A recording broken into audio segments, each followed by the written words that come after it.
চব্বিশ পরগনার হাসনাবাদের আমলানিতে গ্রাম পঞ্চায়েত অফিস সংলগ্ন এলাকা থেকে শরণিয়া মোড় পর্যন্ত 3 কিলোমিটার রাস্তার বেহাল দশা।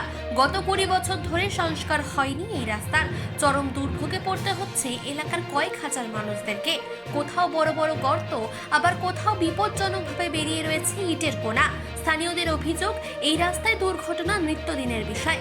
ভোটের আগে রাস্তা সংস্কারের প্রতিশ্রুতিতে বন্যা বইয়ে দেয় শাসক দল, কিন্তু ভোট মিটলে দেখা মেলে না কারোর। আমরা এই রাস্তাটা চাচ্ছি যাতে হোক ভালোভাবে, হচ্ছে না তো। আজকে 25-30 বছর ধরে এই রাস্তাটা হচ্ছে না। ভোটের সময় বলছিল, হ্যাঁ ভোটের সময় বলে, হ্যাঁ ভোটের সময় বলে যে এইবার আসলে ভোট আসলে হয়ে যাবে, কিন্তু সে তো হচ্ছে না। ভোটের সময় বলে 10 দিনের ভিতরে মাল পড়বে, আপনাদের রাস্তা হয়ে যাবে। বলি বড় বড় নেতাদের বাড়ি খাওয়া দাওয়া করি, এদিককার যত বেশ বড় নেতা চলে গেল, ওই রাস্তা হয়ে গেল। একটা বালি ঢোকবে না, একটা মাটি ঢোকবে না, ছেলেপিলেরা কোনো ভালো স্কুলে পড়াশোনা করতে পারবে না, বলেন এই রাস্তায় গাড়ি ঢুকবে না। আমরা তো কম বেশি যাও একটু সরকারি ঘর পেয়েছি, কিন্তু বালি মাটি সেই পাকা রাস্তায় ফেলে অল্প অল্প করে আনতে হবে। খালি 1,20,000 টাকার ভিতরে যদি এই ডবল খরচ হয়ে যাতে ঘর করতে পারবো। রাস্তার এই অবস্থা। ভোট আগে রবিকুল দিলাম, দিয়ে বললো রাস্তা করবো 12 ফুট।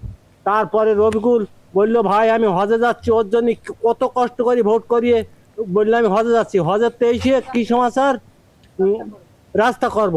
এবার গেলাম দল সমেত, গিয়ে বললো যে ভাই রাস্তা করে দেবো। এইবার শুনতেছি রবিকুল বে করিয়ে বসে রয়েছে।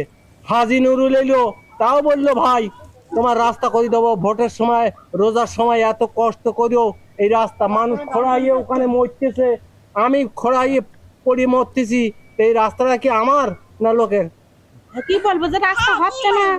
এই অমিশ্র বাইরের লোকও এসে আমাদের সাথে বলে যে আপনারা কি করে বাস করেন, রাস্তা হয় না, এইরকম করে বাস করেন। এই লোকজন বলতে বলতে যায়, আমি আর মেম্বারেরা না দিলে আমরা কি করবো? কি করে এইসব বাইকই যাবে, পড়বে, ঝড়বে, উঠবে, এখানে পানি জল বেঁধে থাকবে, ওখানে জল বেঁধে থাকবে। বর্ষা হলি এখান থেকে কোনো ড্রেন নেই, কোনো এখানে ভোটের সময় মেডিকেটে ভোট নেয় না, হ্যাঁ রাস্তা হয়ে যাবে, রাস্তা মাপ নিয়ে যাচ্ছে, তাও হচ্ছে না। বিশ্বের মধ্যে একমাত্র উন্নয়ন বিরোধী রাজনৈতিক দলটির নামই তৃণমূল।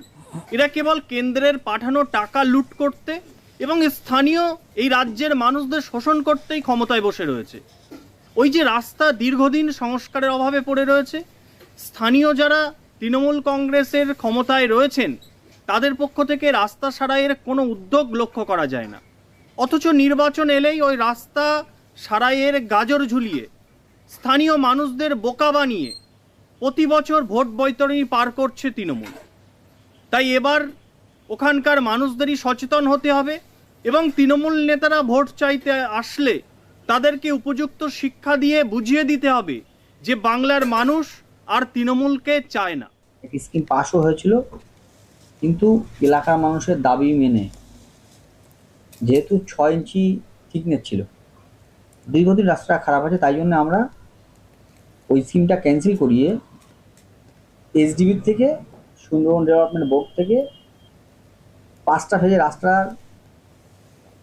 টেন্ডার প্রসেস কমপ্লিট হয়ে গেছে এবং যেসব এজেন্সিরা পেয়েছে তারাও আমাদের কাছে এসেছিল। কিন্তু ওখানে আমাদের একটা সমস্যা আছে, মানুষের কথা ভেবে, যেহেতু রাস্তাটা চওড়া রাস্তা, প্রায় 12 ফুট মতো চওড়া রাস্তা, তাই মানুষের কথা ভেবে আমরা ওই রাস্তাটাও হোল্ড করিয়েছি। কারণ ওই যে রাস্তাটা চওড়া কম ছিল, যে রাস্তাটা স্যাংশন হয়েছে 1,53,00,000 টাকা মতো 5টা ফেজে। এবারে যেহেতু 9.5 ফুট রাস্তা চওড়া আছে এবং থিকনেস আছে 8 ইঞ্চি, তার জন্য ওটা আমরা ক্যান্সেল না করিয়ে হোল্ড রেখে জেলা পরিষদ থেকে আবার একটা স্কিম দেওয়া হয়েছে। তার টেন্ডার সম্ভবত আমাদের ফেব্রুয়ারির 20 তারিখের মধ্যে হয়তো নোটিশটা টাঙাবে বলে শুনছি আমি আর কি। নোটিশ টাঙালে আপনার মার্চের 15 তারিখের মধ্যে হয়তো টেন্ডার প্রক্রিয়া কমপ্লিট হয়ে যাবে। ওই রাস্তাটা হলে, ওই রাস্তা তখন 5 ইঞ্চি নিচে ঝামা ব্যাটস আছে, 6 ইঞ্চি উপরে ঢালাই আছে, 11 ইঞ্চির মতো থিকনেস হবে এবং চওড়া হবে 11 ফুট। তার জন্য কিন্তু আমরা ওয়েট করছি। মানুষ বসের রিপোর্ট, চেতনা বার্তা, জেগে থাকে, জাগিয়ে রাখে।